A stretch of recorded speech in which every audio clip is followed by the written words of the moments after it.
Hey, it's Chris. I'm here with Rich, our tamed golf pro. It's been a while since we've done a podcast because we've been super busy working on the single digit blueprint, which is our new membership area. And we'll tell you a little bit more about that later. But first, Rich, I've got a new hobby. Uh-oh. Yeah. What is And it? I mean, it's not super expensive. Maybe 10 years ago, if I was to do this, it would be really expensive. But I've taken to buying old sets of clubs that I always dreamed that I would have had. So when I was a poor and struggling park barn attendant, I always wanted these clubs right here, which I don't know Oh, if those snake eyes? I remember those. these are the Smith and Wesson forged snake eyes, the MB1 Yeah. models.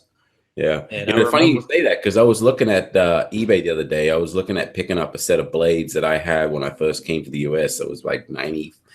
I think I got them in 95. It was the Mizuno MP11s. oh And yeah, oh my goodness, those were the sweetest blades.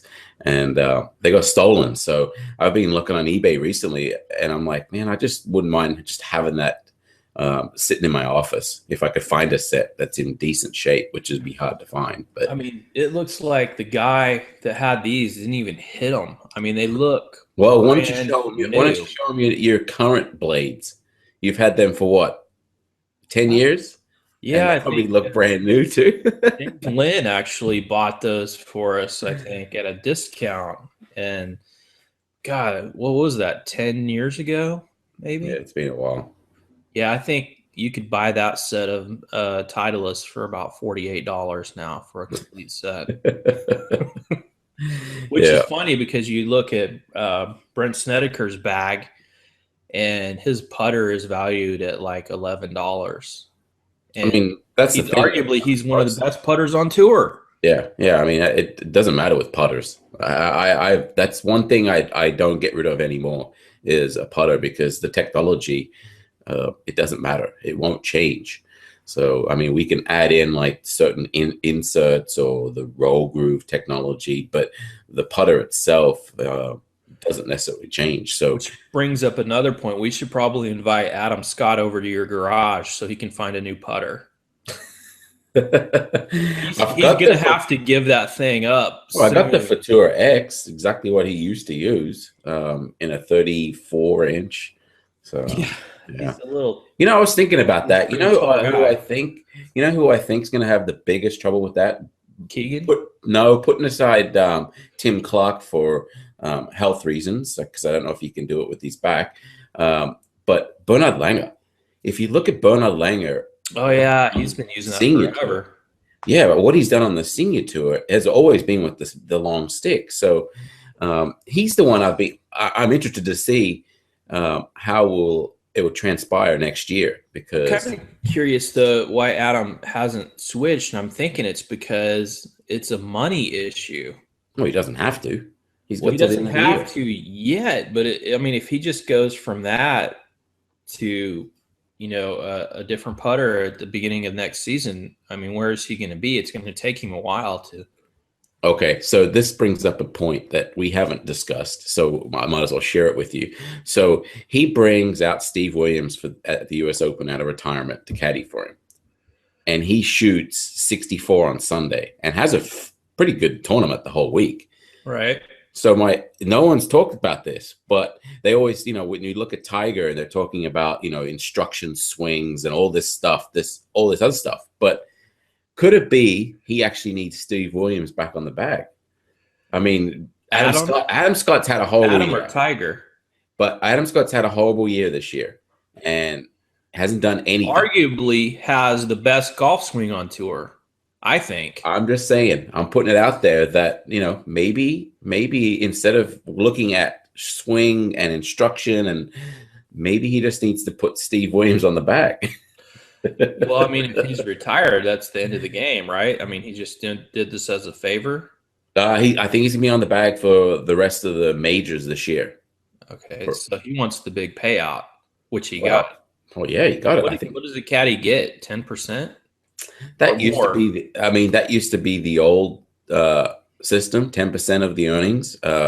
Today, with as much money as on tour, it varies from player to player. So I don't know. I mean, that information is usually just player caddy confidential. Yeah.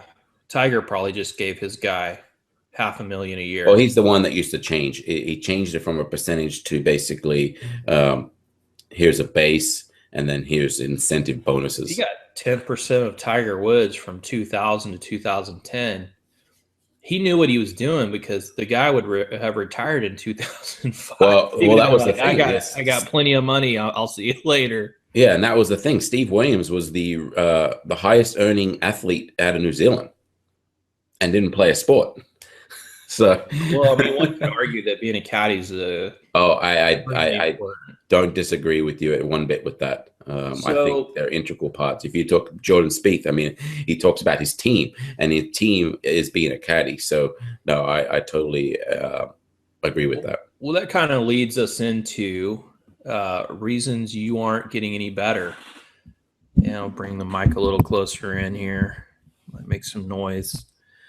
And you look at golf scores over the past 20 years and you compare them to the previous 20 years before that. And if anything, golf scores are kind of going up.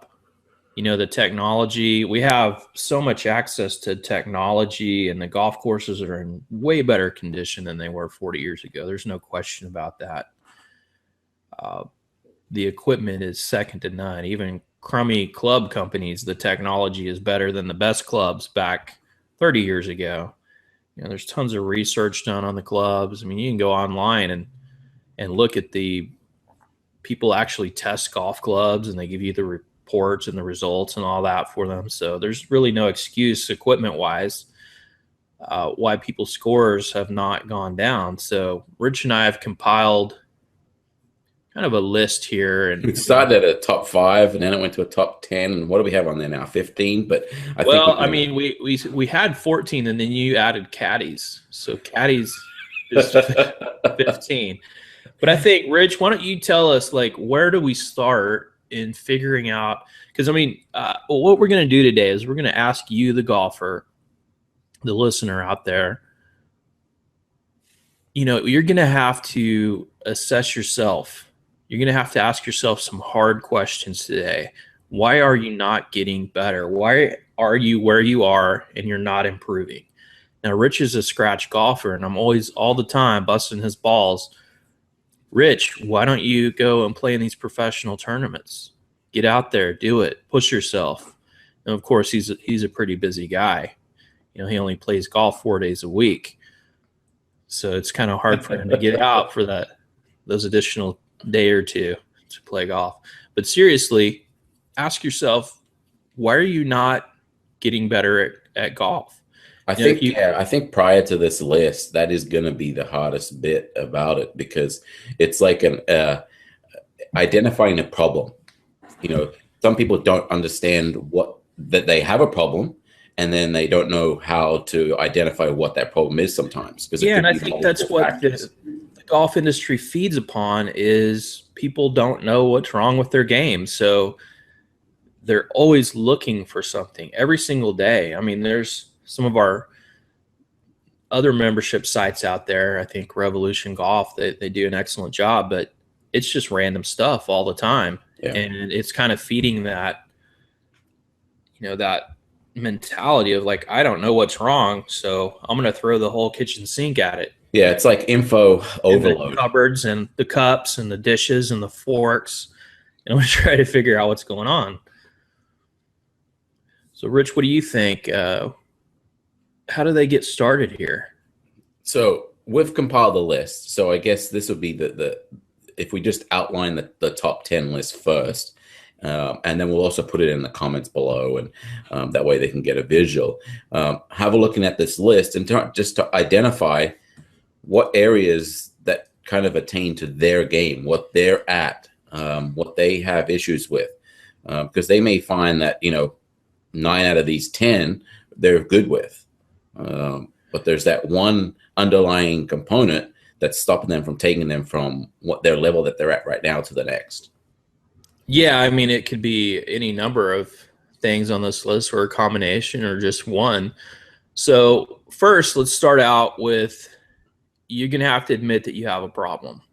If you're stuck at 80, if you're stuck at 90, you hover around, maybe you shoot an 85, but then you shoot a 97, then you need to admit that you do have a problem. Why are you not getting better? Why are you not able to continuously lower your score? Now, you would think of this, the more time that you put in, the better that you're going to get. Well, I think recently we've seen that's not truly the case in Tiger Woods' instance. Some could argue that he's getting worse. I think a breakthrough hopefully is around the corner for him. I don't know. But, you need to kind of figure out where you are, where you want to go, admit you have a problem. And, it's just frustrating to me to go and work on my game and not see any results. So, a couple years ago, Rich and I started working on the single digit blueprint, which is a complete outline. You can pick, which is our next item, your weakest point, and starting there. So I think what we're going to say is this next item is you're not working on the low hanging fruit. So how do you figure out that, Rich? How do you figure out your low hanging fruit? You could do it in a few ways, assessing how you play, or even how you practice. So if you don't track your stats when you play, it's hard to identify areas in the game that need to be worked on. But then you could also see that your tendencies are that you go to the range and really all you're doing is just staying with the motions. And when I say that is, you're not doing anything but just keeping your swing going. So you don't really improve. You just keep it at a consistent level. So it's a combination of those two. So understanding which one requires a bit more look, and then you can assess what you need to put into practice. Now, we recommend you keep stats on your scorecard, like very detailed stats. And after about 5 to 10 rounds, you're going to know like where you suck at the worst. You might suck at everything, but you're going to suck at some things worse than others. And that's where you start.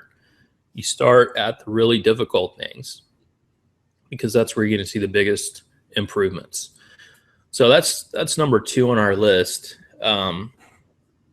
And then number 3, I kind of learned this in just playing golf over 30 years and also taking jiu-jitsu class. And when I first started taking jiu-jitsu, I was clueless. I didn't know what the hell was going on. They would say, okay, roll with the guy, which means you're going to wrestle the guy. And I wouldn't know what to do. I didn't know how to react. I didn't know how to start. I didn't know anything. But over time, it just started to seep into my brain. And the instructor told me it's called mat time. And that's why the jiu-jitsu instructors take so long to move from one belt to the other, because it's about experience. And, if you're playing golf one day a week or practicing golf one day a week, you're not going to get any better. So you need to get out there a little more than that. Yeah, I think it's going to vary from player to player. I've always tried to find a balance to what works for me. And then if that's the same case for you as a golfer, it could be 3 range sessions to 1 round, or it could be you get more benefit from playing and then practicing after the round, or it could be 3 playing rounds to 1 practice session. So there's a balance that you need to find first. And once you find that, that's where you can get your best results, because you may find that you tend to get too technical if you put too much practice in and not enough play. So reverse it, play more, spend a little bit more time practicing. So and that might be the blend that that works for you for your improvement. So yeah, so trying to find which one works will be different for every golfer. Yeah, and that brings us into our next point. I think the mind plays more of a role than any kind of physical attributes to getting better at golf. And I've got here on the list, start viewing golf as an art form and stop being robotic. And Butch Harmon has said this. He's like, play golf, not golf swing.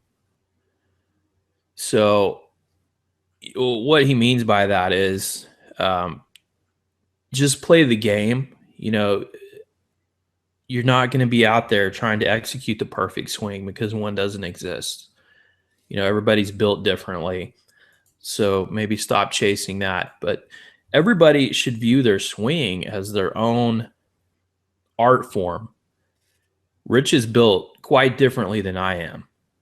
His golf swing fundamentally is similar. I mean, we do kind of the same things. It just looks dramatically different. Yeah, and I think when we talk about that, I think of like old school versus new school. Whereas old school, you had the old balata ball, and you had the clubs where you could play these shots, and you basically maneuvered the ball because the ball could move.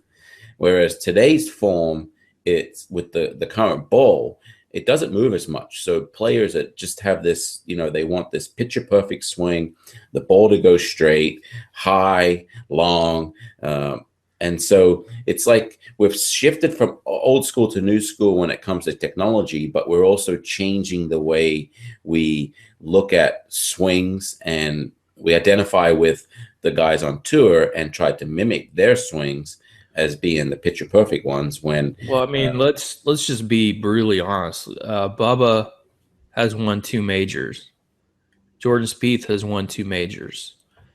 Do their swings look anything similar? yeah, yeah, You know, it's Bubba's made his own canvas basically and painted his own picture. So is Jordan, and so can you. So our point here is stop trying to chase that perfection, that perfect golf swing. If honestly, if you're roughly in the area, your setup is roughly good, your grip is halfway decent, and you hit the points on the backswing and the downswing roughly in the area, you're going to get a good result. You know, it's when you fall out of those parameters that things go nuts. Rich, did you fall out of your chair just there? What happened? What's going on over there? Looks like you've got a light bulb coming out of your hat. I know, there's like a shining ray coming through my window. Rich is trying to get situated there. So, let your swing be your swing. If you can't make it look like Adam Scott's, then it's cool. I mean, you can just go with your own look. So the next point is, when you go to the driving range, you don't know what the hell you're doing. Think about that. Are you practicing a specific thing? Did you think about it before you went to the driving range? What am I going to work on today? Really thought about it. And it goes back to, are you working on the low-hanging fruit? What are you working on today at the range? Because I'll be honest, you walk up and down that range and you look at these guys, the first thing they pull out of their bags, that damn driver, and they start slicing it off into the fairway and not even hitting the range. So, Rich, what are your thoughts on that? Yeah, I mean, we call them range zombies, and they're basically just there, just pounding ball after ball, but you really get nothing out of it. It goes back to quality over quantity. You can get a good range session out of 20 balls. So if you go in with a purpose, so there are going to be days where you need to work on alignment. So you might be getting some alignment rods down and really just grooving your swing to a sequence. But for the most part, you're working on alignment then. Yeah. So guys do that. I just see them whip the driver out and start banging slices everywhere. So I mean, it comes back to just knowing some weaknesses of their game. Most golfers that are struggling with their game think that every part of their game needs to be worked on. So they go to the range, just pound, ball off the ball with every club. But they don't really get anything out of it because all they're doing is mimicking those bad swings on the range with no thought process on how to fix it. So yeah, just identifying what areas need to be worked on. That will be the starting point. And then getting some advice on how to correct those tendencies, to whether they be the miss left or the miss right. Ahead of us here. That's coming. The next step we have, you're trying to buy a game. And I think that this is probably the number one thing over the last 20 years that has really hampered golfers, because it's hard. I mean, these marketing guys do a great job when they're selling these clubs. Not only does the club look awesome, they make it look great. They have these very slick marketing campaigns, and it says 20 yards longer, and it's got maybe an asterisk by it, but 20 yards longer than what? A putter? I don't know. And you get bombarded with this stuff in the magazines, on Golf Channel, during the tournaments, and it's just equipment. It's always the equipment. Yeah. And one of the things with that is I don't have a problem, and I know you don't either, with the latest equipment. It's the mindset that golfers have. They're marketed in a way that this club isn't going to cure your problem, and it isn't. Now, having the latest to make things worse. I mean, if it's going 20 yards longer, it's going 20 yards longer into the woods. Yeah, and that's it. So having the latest technology is perfect. It's great. But this false sense of, buy this club, I'm going to get 20 yards and I don't have to do anything, is where we run into the problem. And it may not even be true. I mean, 20 yards over what? Yeah, exactly. A club that they had 10 years ago. Yeah. Look, I'm not against technology at all. I think it's great. But what's the old saying? I like moderation, but I like it in moderation, or I like my moderation in moderation. You can't go and buy a new club every year, a new set of clubs, a new putter every year. I think that's the cycle they're on, isn't it? Once a year they come out with everything. Depends on which company, but yeah, TaylorMade's on every year pretty much. So yeah, so having the latest technology, great, but understanding that this isn't your fix. This isn't going to take you to that next level. It's going to help you maybe keep up with the Joneses. Because if they buy the latest driver, they may get extra yards. That'll keep you up with that, but it's not going to actually. I just don't even think that every year that they can find an extra 10 yards. I mean, I should go back every year. We should be hitting a 500-yard drive. The average golfer should be hitting a 500 to 600-yard drive with all of these yardage increases they've been saying that they get every single year. You hit it down the cart road, Tin Cup. I mean, you could, right? That was a 7-iron, I think. Yeah. But it's part of the game, but it's not going to make you better. Clubs, I don't think, have really changed in the past 5 years. I just don't see a lot of huge advances in since then. So, take that for what it is. I mean, I like to have new stuff too, but I also get really attached to my old stuff. Like my irons, I don't see a need to change them. They work just fine for me. Rich, do you have a new set of clubs on order? No. A set, new driver. What's going on? I switched back to TaylorMade's slider driver and the 3-wood.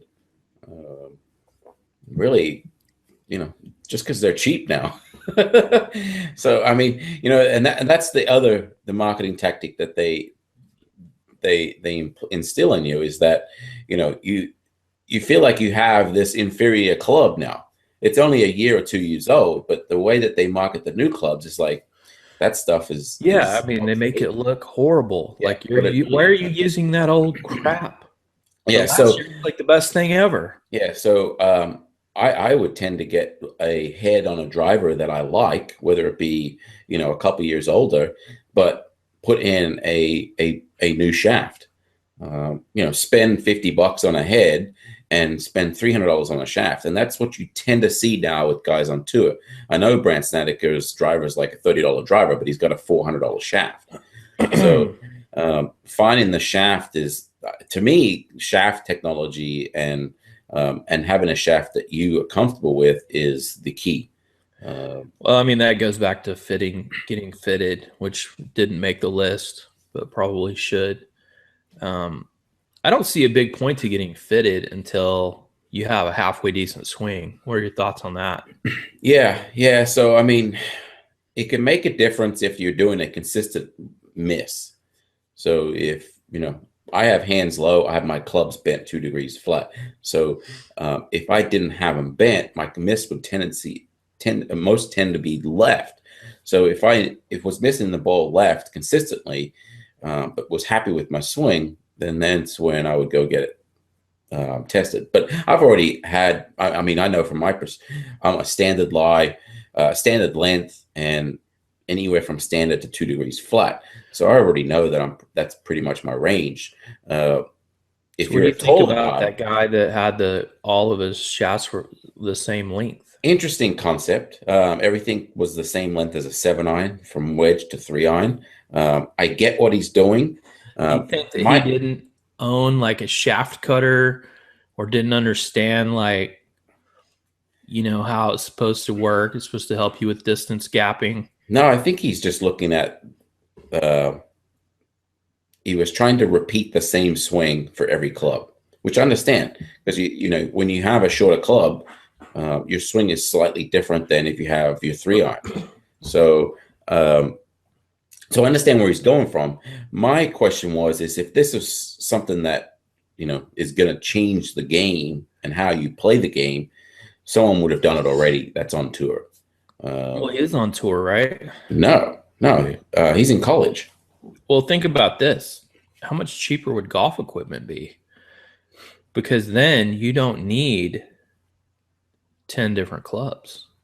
No, he's got a whole bag of clubs. No, think about this, though. Somebody develops a club that you just do with your little wrench on your driver, and it changes it from a 7-iron to a 3-iron, whatever. There used to be like a Sky Mole magazine in Australia, equivalent, that used to have an iron like that. I would like to buy one of those and just mess with it. I guess this was back in the late 90s or early 90s. So yeah, this was an iron that you would just adjust. So it could be your wedge all the way to a 3-iron, one club. It was not, USGA or RNA conforming, but it was a pretty neat idea. Hey, if you're traveling, yeah, and you want to chip and you want to play at a 9-hole course, it's probably perfect. Yeah, I guess that would be a next phase with club manufacturing is we can interchange shafts with drivers and woods, trying to come up with a concept to do it with irons. Yeah, why not? Because save you a lot of money. Yeah, so I'm talking with Truan, and Truan, and he's got S300s in these clubs right now in these irons, and I think he should be playing with the X100. Oh yeah, especially when he's angry. Yeah, they won't flex as much when you throw them. I think Tiger Woods should play with those too when he goes from the driving range to the golf course. I mean, to me, it looked like his tempo went way faster. Yeah. I mean, we've talked about that, and my whole deal is with Tiger's situation is a transition period. He's hitting it good on the range. Whatever he's working on, he's got it on the range. It's just not transferring to the golf course. That's it. That's why he's so confident when he shows up. It's like, hey, I've been doing this at my house and practice rounds, and I'm doing great. Yeah, this is a problem that 95% of amateurs have. They absolutely love hitting golf balls on the range because they hit it great on the range. Well, there's no pressure, and they can't convert it to the course. Well, that's our next point. Yeah, practice like you play. That's it. Yeah, so that's one of the transition periods. It could be having a pre-shot routine, doing that on the range when you're hitting balls. Most of the time, and I get it, I do it myself. When I'm practicing, I may not go through the exact routine, but if my problem on the golf course is execution, I have to make sure that my routine is instilled a little bit better. So it will intake going to the range, and if I'm hitting a pyramid of balls, every single ball I'm doing my pre-shot routine. Let's be honest, man. Practice is boring. It is, but I mean, I've changed. I've made several changes. I mean, you complained and griped at me over the years, and I was like, yeah, he's right. So I changed the way I practice to it's like a game. Number one, I have games that I play, like playing darts. You know, I'll pick 3 targets and I just randomly hit to each one of those. My red zone game is 10 times better than it was last year or the year before that. But I'll play 9 holes, fake 9 holes on the driving range after I'm warmed up, and my scores have gotten a lot better. yeah, yeah, yeah. I mean, it's giving you shot opportunities on the range that will vary. So instead of just standing in one spot and just pound ball after ball, which sometimes is necessary, if you're working on certain changes with your swing, it does require you to stay there and just groove it in. But for the most part, that's not the case. So, you should be changing your targets,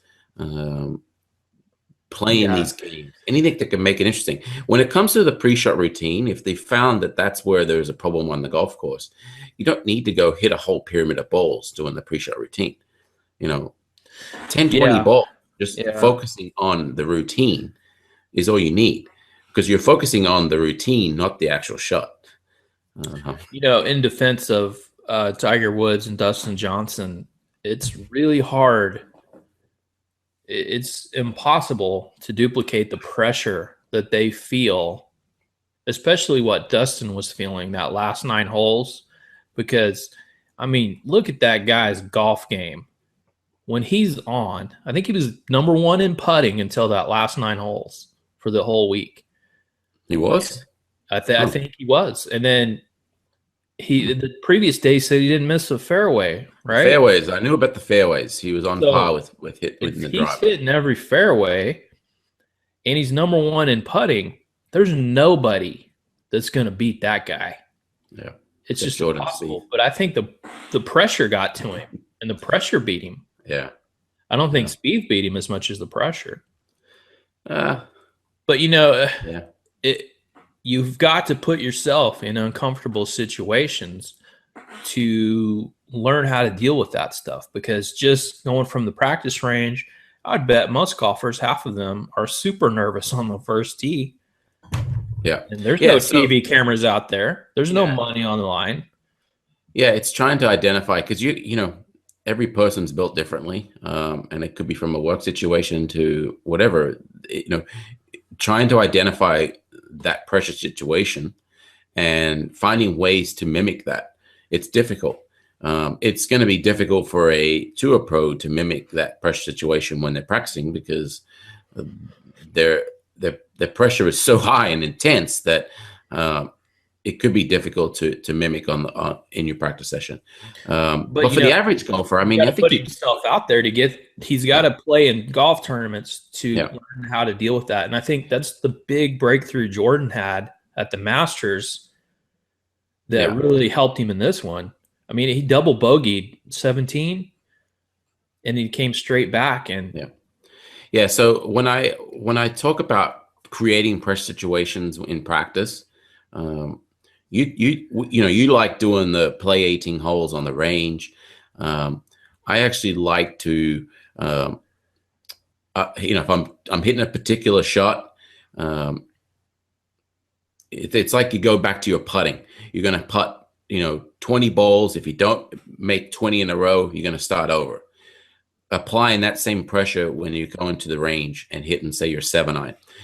You're picking your target just like you would on the actual golf course, and you're making sure, okay, I'm going to try and hit this shot 5 times in a row, and if I don't do it 5 times in a row, I got to start again.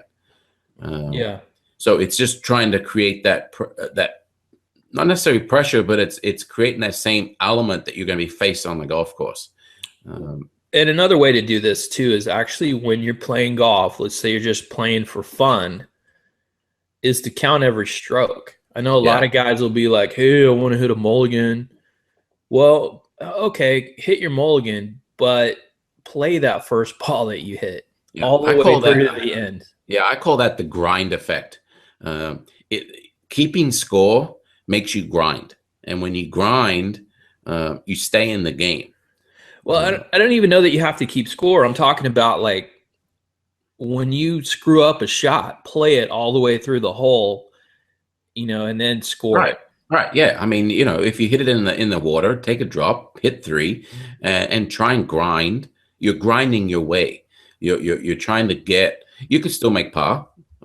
So you're going to grind for par from that spot. Well, we Uh, all know these guys that, hey, what'd you shoot today? 75. And then you hear them talking about, or their buddies talking about, oh, yeah, but we took a mulligan off of this team. We took a mulligan off of that team. They probably really shot like 87. yeah. Yeah. You I know, mean, deep down, that's really they know that their they're game's just not about lying to them. themselves, Yeah, basically. yeah. So I mean, it's really not going to do them any You good. don't have to turn these scores into the Yeah, handicap either. yeah, It's just good practice for pressure. So when you are put in that situation, you're comfortable with it. yeah. The grinding effect and not giving up, and that's really what it instills. When you drop a mulligan ball, you're basically saying to everyone that you've given up. So by taking every shot and playing the hole out, it even if you take a 10, it just gives you that ability to finish the hole and then move on to the next. And Well, your another focus thing just switches is back to making par and birdie the next. seeing those high scores might wake you up and say, well, you're not as good as you think you are. Maybe we need to work on this. Yeah, so true. Yeah. So we kind of got ahead of ourselves there, but that was still one of the points. Another one, and I've seen this guy out on the range a few times where he hits this funky ass swing and then he finishes it. Like he just like does this nice little finish at the end. He's like finishing over here, but then he like drags it over here for a beautiful finish. That guy cares too much about what his swing looks like. So I don't really care what my swing looks like. What about you, Rich? Yeah, no, as long as the ball goes where I want it to, yeah, I'm fine with the way it looks. Bubba would have a crisis Yeah. if he really looked at his golf swing. So I mean, that's what we go back to being, the whole conformity topic about, everyone wants to look picture perfect. And I think the technology, when we video our swings and all that kind of stuff, we get into that mindset that it has to be this certain way or we're not going to make it. Well, honestly, physics says this is a better way, but it might not be the better way for you and your body type. They're basing it off of a perfect human being, a superhuman. Yeah, and we all look at. I mean, it really what it counts to is that whole, foot to 2 foot around the ball, that whole impact area. It's the only thing that matters. Yeah, I mean, if you get that club going through the same way every single time, it doesn't matter what it's doing here, and it doesn't matter what it's doing here. As long as this bit by the ball is performed or executed in the way you want and the way it needs to be to hit the golf shot, then both ends of your swing doesn't matter. So, Rich, my grandfather was built very similar to you. Just being a good-looking man. He was actually. He was a ladies' man. He taught me nothing.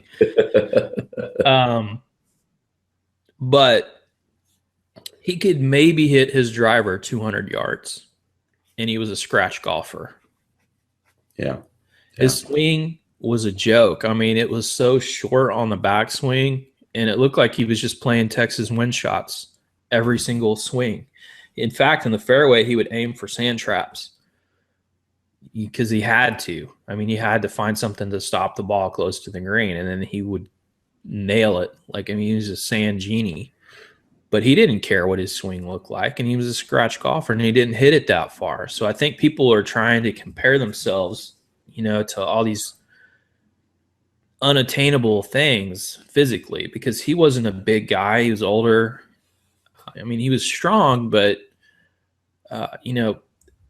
obviously his swing, if they would have looked at him and it was like, oh, your club head speed is so low and you can get an extra 3 or 4 miles an hour. But I think if he would have focused on that stuff, he would have probably gotten worse instead of. I think, when we talk about that, I think of Ian Baker Finch. I mean, his whole game got derailed when he tried to increase more distance in his game.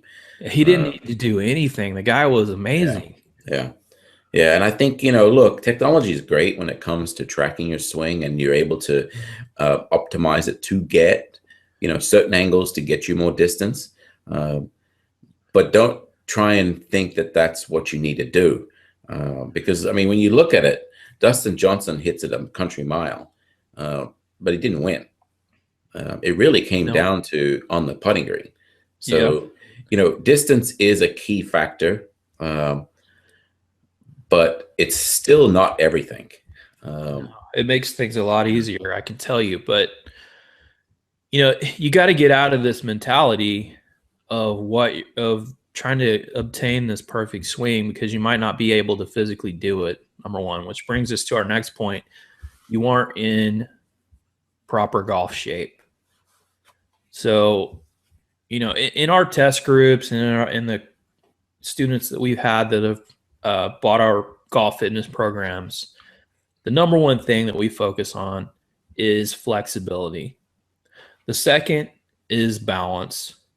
The third is strength, and the fourth is power. So they all work together one at a time. Flexibility is always in there, but then I put them through different phases. So, Rich, which phase are you in right now in core to score?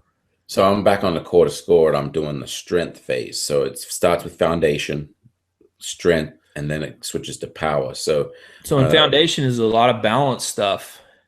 So we work on that. We get better at that, because if you're in better balance, you're going to hit the ball better. And that's without any golf lessons or anything. That's just making your body better physically. And then the flexibility stuff, Rich, you're not super flexible, but you've been sticking with this stuff for a while. How's that been going? So what I found is when I used to work out in the past, I would get bulked up, but it would hurt my game because I wasn't doing the stretching and flexibility and mobility stuff. So that's where I had this misconception that when I worked out, it wasn't going to help my golf game. And you'll see a lot of people that I know there's quite a few people on tour that go through that losing weight phase, and it actually hurts their game. So then they put more weight back on to get it back. So what they've probably run into is the combination of they haven't added in this balance of working out and also doing the stretching and flexibility and mobility stuff. I also think you can lose weight too quickly, especially with a golf as sensitive or a game as sensitive as golf. Maybe some guys take some exactly a while. So that's why I was okay with the 1 or 2 pounds a week. So it's a gradual release. That way, I'm not making huge different, changes to my body to where I could see that in my swing. So what I found now with my workouts is I have most of them are set up with Monday, Wednesday, Friday workouts, whether it be so on core to score, foundation, strength, or power. But the offset is on Tuesday, Thursday, and I also do it on Saturday, is spending more time on stretching, flexibility, the mobility. You've also had issues with your shoulder, wrists, ankles. And that's purely muscle tightness. Yeah. It causes all of those. Yeah, well, I mean, it goes back to doctor. You went to the doctor, and I was like, dude, he's just going to tell you to take some pills and stop playing golf. But here's what you need to do. You need to be doing some foam rolling, go get a massage, and work out those tight muscles. And what did the doctor tell you? Yeah, give me some pills. And he told you to quit playing golf, which is not an option. Yeah, that's not going to happen. He actually come on, dude. Yeah, yeah. He's like, take these pills and no golf for 2 weeks. And I was like, yeah, that's not going to happen. So, So, yeah, if you don't want to work out, that's cool. But flexibility and stretching and joint mobility, just start doing it, 20 minutes a day and see what happens. I think you're going to be able to get closer to a better swing. Obviously, you're going to feel better and you're going to have more power and a lot less injuries. So we're kind of getting close to the end here. And let me go over the list here, Rich. yeah. You need to go over that list because your list is different than mine. So, Well, I'm just kind of making stuff up as I go. we'll outline it down below in the comment section. But yeah, So, one of the big deals is, and I had trouble with this because I'm an impatient person. I like to get things done quickly, although not as quickly as Rich. Rich is so impatient, it's unbelievable. you think because I eat fast that I'm impatient, but it's just the way I'm Rich, wired. what time you took a shower? Like Oh, you yes. went into the shower, you took the shower, you did all your stuff, brushing the teeth, got dressed. It was 5 minutes. Yeah, it's the 5 S's. I just don't know how you do it Yeah, that fast. the I can't even the turn the water on that fast. shit shower and shave in 5 minutes. So when we go and travel, we'll say, "Hey, let's get ready and let's go." I have to get in the shower first because if I don't, Rich will leave. If he Yeah. gets in the shower first and we're going somewhere, he's done in 5 minutes and I'm in there for 15, 20 minutes. He will leave. He will leave me there and I'll have to figure out how to get You to don't even where have we're any going. hair on your head, so I don't know what's taking you so long. I don't know. I don't want to see the video of you showering, but I'm just curious if you even use soap. The whole body, man, head to toe. So with my impatience, I didn't visualize my shots. I didn't picture the shot flight or where I wanted it to land, and I didn't pick a specific spot. So Rich has beat this into my brain over the past 10 years, and I do it every time now. And, it works pretty well for me. So, Rich, why don't you kind of cover how important that is? So it goes back to the pre-shot routine. So if you don't have one, then this whole key element is going to be where you need to focus on. He's the I guess you could say Bob Rotella equivalent in Australia. His name's Noel Blundell, and I remember him coming to Coralbin, where I went to school, and talking to us about visualization. And it was a story that he told. He was working with Roger Davis, an Australian tour pro at the time. He still is. So you had this guy come to your high school? Yeah, well, it was a golf school, so I mean, everyone It was a golf school. Yeah, so explain Adam, that. You went there to just learn how to play golf. Yeah, I mean, it's just like you got golf in school here in the US, but it's in Australia that wasn't the way the systems work. So there was only 2 schools at the time that offered golf with high school. So it was Coralbin and Kelvin Grove. So Kelvin Grove's a public school. You would work with Ian Triggs at Ian Rapilli. And then Coralbin was a private school where you could board. So you could come from anywhere and go to the school. So like the schools just didn't have a golf program? No. I mean, the way it typically worked in Queensland is private schools, you'd have a rugby union team, and then public schools, you have a rugby league team, and that's about it. So no other sports like tennis or soccer? No, all those things are, you go to a club or facility to do, and then they have programs. So it would be after school that you would do this. Yeah. So whereas the schools that Coralbin and Kelvin, Coralbin in particular, after lunch, that was it. You go do your sport, whether it be tennis, golf, athletics, or equestrian. So, what was I getting to?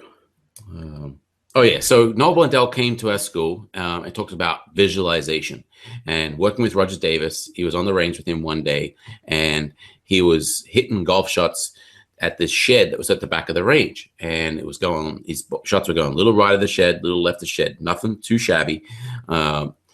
Pretty good for the average golfer. But when you get to that level, the visualization aspect comes into play. So he had him change his aim point from, instead of just hitting balls at the shed, he said, look, see the door on the shed? He's like, okay, you want me to aim at the door? He's like, no, I actually want you to aim at the door handle. So what happens is he's missing shots now just a little right of the door and a little left of the door. And so one, it takes away the distractions. That's the key component for amateurs, is take away, okay, I got a water hazard on the right and out of bounds on the left.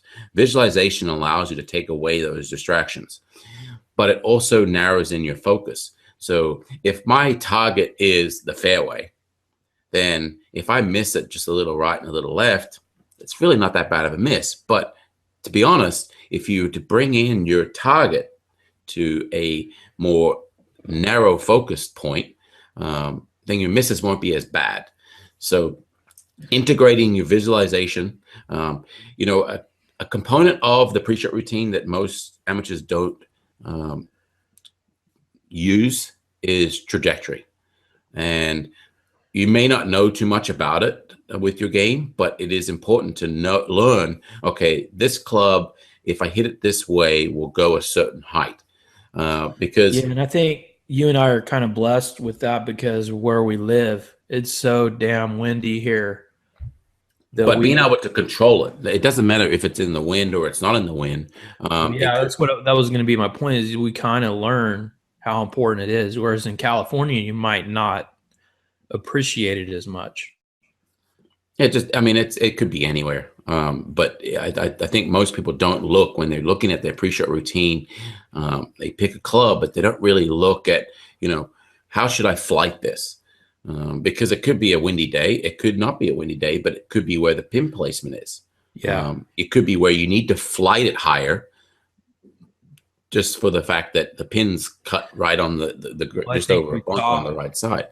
I saw a ton of amazing shots, and I kind of noticed it from the coverage. I know Fox is getting a lot of heat, but I think that golf course was so damn ugly, anybody would have struggled. Yeah. I couldn't even find the ball half the time. And I got a giant TV. I'm like, where the hell's the ball at? I don't even see it. And the cameraman was like, look, I couldn't even see it either. But yeah, I think Fox did great. I think the only blunder that they did was the after round interviews with a couple of players. That really was, if you're going to criticize Holly, I'm just going to cut it off immediately. But my point is, you would see these guys hit these shots to the specific point on the green that they were meaning to hit, and then they would get screwed. Yeah. That's what we're talking about on landing point. They were meaning to hit it at that exact point, and it was landing there. Yeah, I think we saw quite a few shots where they would, run past the pin and then use the slope and come back. When they were visualizing their shots, they knew exactly where they wanted it to land, and they were hitting those spots. It was really impressive, and I don't think you see how good these guys really are at some of these other golf courses. So and I think we can roll this one over to the caddy. When we talk about caddy on an amateur level, we talk about planning, management, course strategy, if you want to use that word. That is where, as an amateur, when we don't have caddies, we look at, when we refer to a caddy for an amateur, is referring to planning your round, planning the course that you're playing, and how to maneuver your ball. But flip side of that coin, Richard, if you have a bad caddy, and I had one at TPC Sawgrass, the guy, how many years did he say he worked there? Oh, he went back and forth from Sawgrass to in the winter and Wingfoot in the summer or something like that. And okay, so he said he worked there like 12 years, right? Yeah. And he stands behind me and he goes, "Oh yeah, this putt," like super confident, says, "This putt, I think we're on the third or fourth hole. This putt breaks to the right, and just aim at this little twig here, and it's going to break in there nice and neat." And so I did it, and it goes the opposite direction. That's a bad caddy, Rich. Yeah. Yeah, he's probably the worst one we've had. I think I think we You went know, we the funny met at thing the golf about that course. is, We're like, this guy doesn't know what the hell he's talking about. yeah, and the funny thing with that is I had this rule where, I would go a couple of holes to kind of assess their calls, but not trust them. And I think I went into TPC saying, okay, I'm just going to trust what he says. He's been here Where he for, talked himself up for yeah, 20 minutes before we yeah. ever teed off. So I kind of let my guard down and I took it as his advice. And yeah, so after 3 holes, we were done with him. Yeah, we had a conference and we're like, don't listen to this guy. Don't even ask him. Distract him when I'm getting putting, when I'm going to putt. Yeah. So that's a pretty big list. We've been going on for a while here, but I mean, we're not done yet. We have a few more things. And just real quick, you got to have fun getting better. You have to give yourself a challenge to get better. Yeah. And that's what we do with the single digit blueprint we put a challenge out there and everybody's competing against each other to get those top 3 spots because we've started doing a little contest now for all of our members. So at the end of every month, we're going to have a challenge every single month. But at the end of the month, Rich and I are going to have a little conference and we're going to pick 3 finalists. And it's not necessarily based on who got the best results. It's who's worked the hardest, who's participated in the challenge the best. And then we're going to let their peers inside of the members area take a little vote and pick the winner. So what this does is this has created a challenge, but it's made it a lot more fun and a lot more interesting to get better because it's competition now. You're competing against other golfers. And to me, competition is what golf is all about. If you're not competing against yourself, you're competing against Rich, who's a scratch golfer who went to a high school that did nothing but teach golf, apparently, which is news to me. Maybe this is why the Australians are so good. Rich, we did you didn't learn how to read or write or anything at the school. But you gotta have fun, and practicing is boring. So that's what we've created these challenges for our single digit blueprint members. And we've brought some competition into practice and getting better results. So I'm going to move on past that and basically cover off-course issues. And Rich and I were discussing a golfer who I think was top 5 in the world a couple years ago, and he went through a divorce. And I mean, he's still a good golfer, but he's nowhere near like top 5 in the world. So like your off-course issues can really wreck your game too. So you gotta I think from an amateur level, it looks, we're talking family issues, work issues, and if you've taken those to the course, you can sometimes overcome them. But for the most part, you may find that they're actually become more of a deterrent and cause you to either focus less, get angry, or your emotions change. That doesn't make you make good decisions. So while we're talking about from a PGA professional and their personal life and how that affected him, we can also apply this to just any day golfer. Like when I'm stressed and I've had a rough day at work or at my home, my tempo is just jacked. I mean, it's not even halfway decent. So, if you've got things going on in your personal life and you're thinking about them on the golf course, maybe you should think about, dealing with those issues. And I know this goes into a little more than golf, but, just for your personal happiness and your golf's happiness, if you got shit to take care of it and then come back to golf. But really, I think number one, all of these things could easily be resolved by having a coach. So Rich, why don't you talk about the importance of having a coach in your life and in your career in golf. Yeah, I mean, it goes with anything. So it could be a life coach, it could be a fitness coach. When it comes to a golf coach, one, I mean, we've talked about this in previous podcasts. It's trusting who you're with. If you're with winners, you will, if you put the work in, become a winner. If you're with the loser, you'll become a loser. I mean, your dad tells you that. He's like, yeah, hey, if you hang out with a bunch of fuckos, that's what you're going to end up being. yeah. So I mean, that's same. Sorry for my principle language there. Yeah, so that same principle applies when it comes to a coach. I think a lot of us see coaches as one-off lessons, and that's the I guess the issue we have is that you go to a coach or a swing coach for a lesson, and that's it. Trying to find well, Rich, it's not just like the one-off lesson. It's expensive. It is to create a relationship. Like me personally, since I worked in the golf business, I have a lot of friends that are professional golfers. Brent, I can text him, I can call him, I can go sit in his office anytime I want and talk to him about anything. He's like a counselor, basically.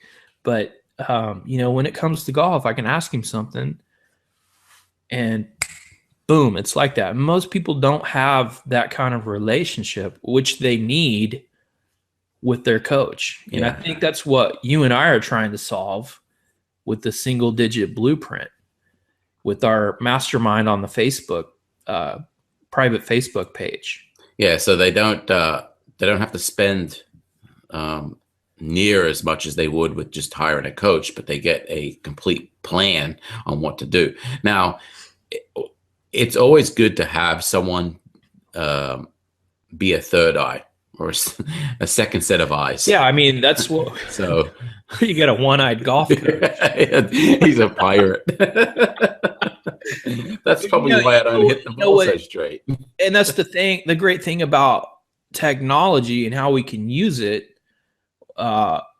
is, I mean, everybody's got a phone now that records video, which 10 years ago you'd be like, holy cow, man, if I'd had that, I'd be on tour now. But it's, the private Facebook group, they can send us videos of their swing, which Robert has, and we've given him some tips and pointers, Mr. How to Break 90. Yeah. So I mean, the technology is there for them to easily upload their swing and send it to us, and we can definitely analyze it. And even from that aside, if they're able to have someone with, I guess, good credentials. I was at the range the other day, and a guy is rattling off a shank after a shank, and then he turns to his buddy and starts giving him a lesson. So yeah. So hey, that might have been a strategy, though. Yeah. So I mean, you can ruin his friend. Hey, I got no chance, so I'm going to coach him. That's exactly what it was. So even if you're on the range and you see some guys hitting golf shots, they're actually good golfers. If you're working on certain things and you have ideas on where you should be, having them look to make sure that you're in those positions is not a bad thing. Well, I guess my point is, it's really hard to create a relationship with someone that cares about you, that you're having to pay every time you see them. You right. know what I mean? Like, you go to the psychologist, and for that hour, they care about you. But you can't call them 2 hours from now and just say, hey, I'm having a crisis. My wife just chopped my driver in half with an axe. What do I do? Which Rich and I will help you with that problem. We have a solution to that. It was a very good one. Yeah, and the funny thing is, I mean, when back in the 90s, a golf lesson would be 20 to 30, maybe $40, and now, if you go to most instructors, at the very least, you're looking at 60 to 80 for an hour. And I mean, they have to charge it because they have to eat. They can't just be your buddy and. I totally get the pricing structure now, but when you try to look at that expenditure to the average golfer, it still doesn't still doesn't add up for them. And that's why we still see a large number of golfers that don't get lessons. Well, that's the problem we're trying to solve, right? With the single digit blueprint, is give them access to you and I and other experts to help them and give them immediate feedback. It's not like we don't respond to Facebook, pretty quickly. I know you're probably faster than I am at it. But I mean, we're talking like minutes here, maybe overnight at the longest. So if you're interested in that, you can go to Birdie Brigade, which is birdiebrigade.de. And we'll have a link in here. It's not as easy to get to as it should be. I think I'll make birdiebrigade.com. Or we'll set up the single digit blueprint. I think we'll do all of those. Yeah. We'll just type in any of them and they'll get to the right place. Yeah. But for this week, we're doing a $1 special to where you can get in, you can see the members area and everything that we have inside of there and get access to Rich and I through the private coaching mastermind group, which we have a lot of activity in there. And I think we should probably think about, Rich, putting together like a golf outing, try to get everybody together. And yeah, that'd be good. I mean, we've got golfers spread out all over the world. We could, if we had little tournaments here and there and somebody had a big house, there's no reason that we couldn't just go crash at their house and eat all their food and go play golf and drink all their beer. Yeah. And then at night, look at Josh in Arkansas. He lives in, where is it? Bella Vista? Yeah. Golf heaven. Yeah. Golf heaven for Arkansas. So Josh, Rich and I want to come stay at your house. Stock up on beer and ribs. Rich eats a lot. So we would like to come visit you and hang out at the golf shop and play some golf out there. I want to try and make that 80-foot putt that he did. He sits in that golf shop for 8 hours a day. Yeah. Yeah, I'd be putting like that too. Yeah, he's amazing. I'd be chipping. So, these are our reasons that you're not getting any better. You can throw them all away or, kind of focus in on one. But we really hope that you kind of look at your game from a high level and learn yourself, learn your own weaknesses and start working on those and start getting that score going down. If you're staying the same, that sucks. And that's total BS. You should always be trying to get better. It makes golf a lot more fun if you're getting better. So with that said, I want to thank you guys for listening today. Rich, do you have any wisdom or advice for everybody that you've learned during your high school golf career where you did nothing but play golf on learning? Yeah, find a school that does that. Hey. No, just take baby steps with this. You might identify that you have issues with, 6 or 7 of these. So assess which one requires a bit more priority and just take baby steps with improving on that. And then just make your way down the list. I think with the plan, you could attain all these and you could check them off. And I guarantee if you were able to overcome each item on this list, you'll see your game improve. Yeah, absolutely. So with that, we hope you enjoyed this podcast, and we'll be back next week with something else to talk about. Hopefully it'll be more interesting than this podcast. I kind of got bored listening to it, Rich. What about you? Well, it's a lot of points to cover. So we're talking about practice. That's it. We're talking about practice. But practice is where it makes us better. And if we do it right, we can see our game improve. We'll have more fun. We may win more tournaments, win more money. So it all flows together. And with that, fairways and greens.